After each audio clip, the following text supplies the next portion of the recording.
మిత్రులారా, CPM party జిల్లా మహాసభలు ఈ నెల 28, 29 తేదీల్లో పెళ్లిలో జరగబోతా ఉన్నాయి. పార్టీ 24వ మహాసభలు. ఈ మహాసభల్ని పురస్కరించుకొని ఈ మన గంట్యాడ ఆఫీస్లో ఈ పతాకావిష్కరణ కార్యక్రమం అనేది జరుగుతూ ఉంది. ఈ కార్యక్రమానికి వచ్చిన మీ అందరికీ ప్రత్యేక అభినందనలు తెలియజేస్తూ ఇప్పుడు సీనియర్ నాయకులు రాపు గారు పతాకావిష్కరణ చేయవలసిందిగా కోరుతున్నాను. సెల్యూట్ చేయాలి.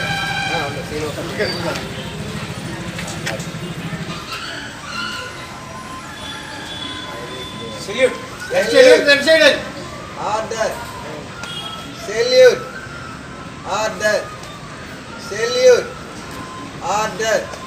జిందాబాద్ సిపిఎం, జిందాబాద్ సిపిఎం, జిందాబాద్ సిపిఎం. జయప్రదం చేయండి సిపిఎం పార్టీ జిల్లా మహాసభలను, జయప్రదం చేయండి సిపిఎం పార్టీ జిల్లా మహాసభలను. వర్ధిల్లాలి కార్మిక పోరాటాలు, వర్ధిల్లాలి ప్రజా పోరాటాలు, వర్ధిల్లాలి ప్రజా పోరాటాలు. అదుపు చేయాలి అధిక ధరలను, అదుపు చేయాలి అధిక ధరలను. విద్యుత్ ఛార్జీలు వెంటనే తగ్గించాలి, విద్యుత్ ఛార్జీలు వెంటనే తగ్గించాలి, విద్యుత్ ఛార్జీలు వెంటనే తగ్గించాలి. స్టీల్ ప్లాంట్ ప్రైవేటీకరణ ఆపాలి, స్టీల్ ప్లాంట్ ప్రైవేటీకరణ ఆపాలి. అధిక ధరలు అరికట్టాలి, అధిక ధరలు అరికట్టాలి. స్మార్ట్ మీటర్లు పెట్టితే సహించం, స్మార్ట్ మీటర్లు పెడితే సహించం. జిందాబాద్ సిపిఎం, కాంట్రాక్ట్ లేబర్ ప్రధాన కార్యదర్శి అలాగే స్టీల్ జోన్ కమిటీ సభ్యులు నమ్మిరమణ.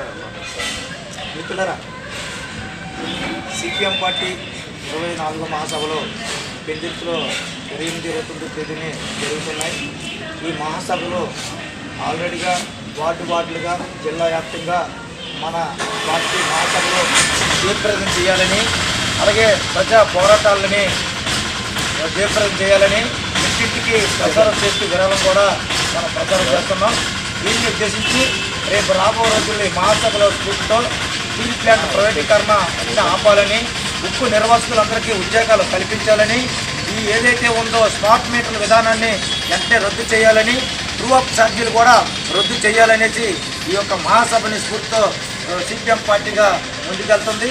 ఈ మహాసభలో ప్రజలు, పేద ప్రజలు అందరూ కలిసి ఈ మహాసభలకి పెద్ద ఎత్తున సంఘీభావం తెలియజేస్తారనేసి ఈ సభాముఖంగా వాడుగా సిపిఎం పార్టీ జెండా ఆవిష్కరణ అనేది జరుగుతుంది. పిల్లలు ఈ వెంకట్రావు గారు జోన్ కమిటీ సభ్యులు. 24వ మహాసభ పురస్కరించుకొని ప్రతి వార్డులోనూ జెండా ఆవిష్కరణ జరుగుతుంది. ఈ జెండా ఆవిష్కరణ ఉత్సాహంతో మహాసభలో కూడా జయప్రదం జరగాలని ప్రతి వార్డులో ఈ జెండా ఆవిష్కరణ చేస్తున్నారు. అయితే రేపు ఈ 24వ మహాసభలో కొన్ని తీర్మానాలు చేయబోతున్నారు. ఆ తీర్మానాలు ఈరోజు పాలక వర్గాలు ప్రజలకి ఏ రోజు పెంచము అని చెప్పి ఈరోజు అన్ని రకాలుగా ప్రజల్ని ఇబ్బంది పెట్టే రకంగా రేట్లు పెంచుతున్నారు. కరెంటు ఛార్జీలు చూస్తే ట్రూ అప్ ఛార్జీలు అంటున్నారు. అలాగే రాష్ట్ర హైవేలు కూడా రోడ్ ట్యాక్స్ అంటున్నారు. రకరకాల పేర్ల మీద ట్యాక్స్లు అనేది పెంచి, హౌస్ ట్యాక్స్, ఆస్తి విధానంతో ట్యాక్స్ పెంచుతున్నారు. ఇవన్నీ పెంచి ప్రజల్ని నడిపించే పనులు చేస్తున్నారు. దానికి అనుకూలమైన వ్యతిరేకమైన తీర్మానాలు రేపు మహాసభలో జరిపి దాన్ని అమలుపరచడానికి పెద్ద ఎత్తున ప్రజా పోరాటాలు నిర్వర్తించడానికి ప్రజలందరూ సహకరించాలని కోరుతూ వాడవాడల ప్రచారం జరుగుతుంది. కనుక రేపు మహాసభలు జయప్రదమైన తర్వాత ఈ పోరాటాలలో ప్రజలు కూడా అనేకమైన ఉధృతం చేయాలని కోరుకుంటున్నాం. అందరికీ టైం అయిపోయింది, గుర్తింపు వెళ్ళాల్సిన టైం కాబట్టి ఇంకా చెప్పాల్సి వస్తుంది. ఈరోజు మహాసభలో ముఖ్యమైనటువంటి తీర్మానాలు ప్రైవేటీకరణ, అలాగే కాంట్రాక్ట్ కార్మికులు ఉద్యోగ భద్రత, వాళ్ళ వేతనాల సమస్యలను తీవ్రంగా పార్టీ ఇప్పటికే కృషి చేస్తుంది. ఈ మహాసభల స్ఫూర్తితో ఈ 2 ఇష్యూస్ మీద చాలా తీవ్రంగా రాబోయే కాలంలో మనం ప్రయత్నాలు చేయాలి. ఎందుకంటే ఉద్యోగ భద్రత లేకపోతే ఈ ప్రాంతానికి మనుగడే లేదు, ఈ ప్రజలకే మనుగడే లేదు. కాబట్టి దీని మీద మనం అందరం రాబోయే కాలంలో పెద్ద క్యాంపెయిన్ చేసి ప్రజలు చదివించేదానికి, యావత్తు ప్రజానికానికి ఈ విషయాలు తెలియజేసి ఈ ప్రభుత్వం ఏదైతే మనకు హామీ ఇచ్చిందో ఎన్నికల్లో ఆ హామీని పరిష్కారం చేసుకోవడానికి మన చేతుల్లోనే ఉంది. మన పోరాటాల ద్వారా పరిష్కారం తీసుకునే అవకాశం ఉంది. కాబట్టి మీరందరూ ఆ లక్ష్యాన్ని కృషి చేసి మహాసభను జయప్రదం చేస్తారని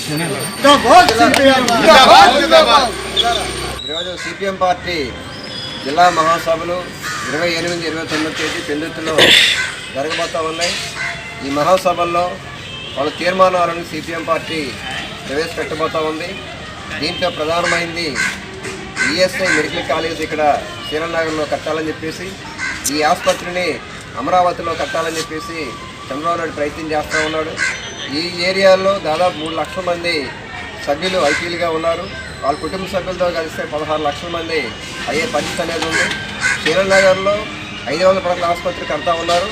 దానికి అనుగుణంగానే మెడికల్ కాలేజ్ ఏర్పాటు చేయాలి. కానీ ఇక్కడ చేయకుండా దాన్ని అమరావతి తీసుకోవడం కోసం ప్రయత్నం చేస్తున్నారు. దానికోసం తీర్మానం అనేది జరుగుతుంది. అలాగే స్టీల్ ప్లాంట్ ప్రైవేటీకరణకు వ్యతిరేకంగా కూడా ఒక తీర్మానం అనేది ప్రవేశపెట్టబోతూ ఉన్నారు. అలాగే నిర్వాసులకు ఉపాధి అంశం సంబంధించి ఒక తీర్మానం అనేది ప్రవేశపెట్టబోతూ ఉన్నారు. ఈరోజు స్టీల్ ప్లాంట్ పరిస్థితి కనుక చూస్తే ఈ రోజు వరకు 1060 కోట్ల రూపాయలు బకాయిలు ఉన్నాయి. కార్మికులు చెల్లించాల్సిన జీతాలు, అది కాంట్రాక్ట్ కార్మికులు కానీ పర్మనెంట్ కార్మికులు కానీ. ఈరోజు పత్రికలో వ్యవసాయ పత్రిక చూస్తే మనకు అర్థమవుతుంది. 1060 కోట్లు కార్మికులు చెల్లించాల్సిన బకాయిలు. దీన్ని చెల్లించకుండా మేనేజ్మెంట్ గవర్నమెంట్ తాత్సారం చేస్తూ ఉంది. అలాగే మరోవైపు 600 మంది కార్మికులు ఈరోజు బయట ఉన్నారు. టెండర్లు సకాలంలో పిలవకుండా కార్మికులు రోడ్డు పడే పరిస్థితి అనేది యాజమాన్యం చేస్తూ ఉంది. నిన్ననే చంద్రబాబు నాయుడు ఢిల్లీ వెళ్ళారు. ఢిల్లీలో మాట్లాడిన అంశం ఏంటంటే మిట్టల్కి గనులు ఇమ్మని చెప్పేసి అడిగాడు. ఇంకా స్టీల్ ప్లాంట్ ప్రారంభం కాలేదు, పునాది రాయి వేయలేదు. నక్కపల్లి దగ్గర కట్టే మిట్టల్ స్టీల్ ప్లాంట్కి గనులు ఇవ్వాలని చెప్పేసి ప్రధానమంత్రిని మన ముఖ్యమంత్రి గారు వెళ్ళి కోరారు. గత 40 ఏళ్ళుగా ఇక్కడ ఉత్పత్తి చేస్తున్నటువంటి లాభాలు తీసుకొచ్చి దాదాపు 54,000 కోట్ల రూపాయలు డివిడెండ్ కేంద్ర ప్రభుత్వం కట్టినటువంటి ఈ స్టీల్ ప్లాంట్కి ఇంతవరకు గనులు లేవు. ఆ గనులు ఇవ్వడం కోసం మాట్లాడుకోవాల్సింది పోయి కొత్తగా వచ్చిన ప్రైవేట్ వాళ్ళ పట్ల ఎంత వ్యామోహం ఉందని చెప్పేసి మనం అర్థం చేసుకోవాల్సిన అవసరం అనేది ఉంది. అందుకని దీన్ని వ్యతిరేకిస్తూ రేపు రాబో రోజుల్లో అనేక ఉద్యమాలు, ఇప్పటికే సిపిఎం పార్టీ ఈ స్టీల్ ప్లాంట్ పరిరక్షణ కోసం అనేక ఉద్యమాలు చేసి ఉత్తరాంధ్ర 6 జిల్లాల్లో పర్యటన చేసి బైక్ ర్యాలీ చేసి ప్రధానికులందరినీ చైతన్యం చేసింది. అలాగే ఈ 6 జిల్లాల జిల్లా కార్యదర్శులు పూర్తిరోజు నిరాహార దీక్ష మన గాంధీ విగ్రహం దగ్గర చేశారు. అనేక పోరాటాలు సిపిఎం పార్టీ ఆధ్వర్యంలో ఈ స్టీల్ పరిరక్షణ కోసం చేసిన పరిస్థితి అనేది ఉన్నది. ఈ పోరాటాల వల్లే ఈరోజు వరకు ఈ స్టీల్ ప్లాంట్ ఆగిందని చెప్పేసి మనం అర్థం చేసుకోవాలి. రాబో రోజుల్లో ఈ స్టీల్ ప్లాంట్ ప్రైవేటీకరణకు వ్యతిరేకంగా పెద్ద ఎత్తున ప్రధానికాన్ని కదిలించి మనం కనుక ఉద్యమించకపోతే ఖచ్చితంగా ఈ స్టీల్ ప్లాంట్ ప్రైవేటు వాళ్ళకి కట్టబెట్టే పరిస్థితి అనేది ఉందని చెప్పి తెలియజేస్తూ ఈ మహాసభల పోరాట స్ఫూర్తిగా మనం రాబో రోజుల్లో మరింత ఉత్సాహంగా పనిచేయాలని చెప్పేసి కోరుతా ఉన్నాను మిత్రులారా. ఇప్పుడు తప్పలాల్ గారు మాట్లాడుతూ జరిగింది. జెండాలో మీరందరూ కూడా టైం అయింది కాబట్టి ఈరోజు పాల్గొన్న ప్రతి ఒక్కరు కూడా పేరు కూడా అభివృద్ధి తెలుసు. రేపు జరగబోయే కార్యక్రమాలు మరి జిల్లా మహాసభలు కూడా ఉన్నాయి. అదేవిధంగా స్టీల్ ప్లాంట్ ప్రైవేట్ విధానం ఇప్పుడు సీని గారు వివరించారు. ఆ విషయాలన్నీ గమనంలో ఉంచుకొని ప్రతి విధానంలో కూడా పార్టిసిపేట్ చేయాలని కోరుకుంటూ సిపిఎం పార్టీ జిల్లా మహాసభల సందర్భంగా ఈరోజు మన 15 ఏళ్ళలో జెండా ఆవిష్కరణ కార్యక్రమం చేసినటువంటి మన స్టీల్ యూనియన్ నాయకులు శ్రీనివాస్ గారికి, నందిరమణ గురప్ప గారికి, అలాగే ఇతర కామ్రేడ్స్ అందరికీ ముందుగా నమస్కారం తెలియజేస్తున్నాం. ముఖ్యంగా 24వ మహాసభ సందర్భంగా ముఖ్యంగా అనేక తీర్మానాలన్నీ ప్రవేశపెట్టడం జరుగుతుంది. ముఖ్యంగా స్టీల్ ప్లాంట్ ప్రైవేటీకరణ ఆపాలి. అలాగే రాష్ట్ర ప్రభుత్వం ఏదైతే విద్యుత్ ఛార్జీలు పెంచిందో అదన్నీ రద్దు చేయాలి. అలాగే కొత్తగా తీసుకొస్తున్నటువంటి స్మార్ట్ మీటర్లన్నీ రద్దు చేయాలని చెప్పేసి ఈ మహాసభలో తీర్మానాలు ప్రవేశపెట్టబోతున్నారు. అలాగే ఇప్పుడు టోల్ గేట్ సంబంధించి వాటి మీద అనేక భారాలు అనేది ప్రజల మీద వేస్తూ ఉన్నారు. కాబట్టి వీటన్నిటి మీద అనేక తీర్మానాలు ప్రవేశపెడతారు.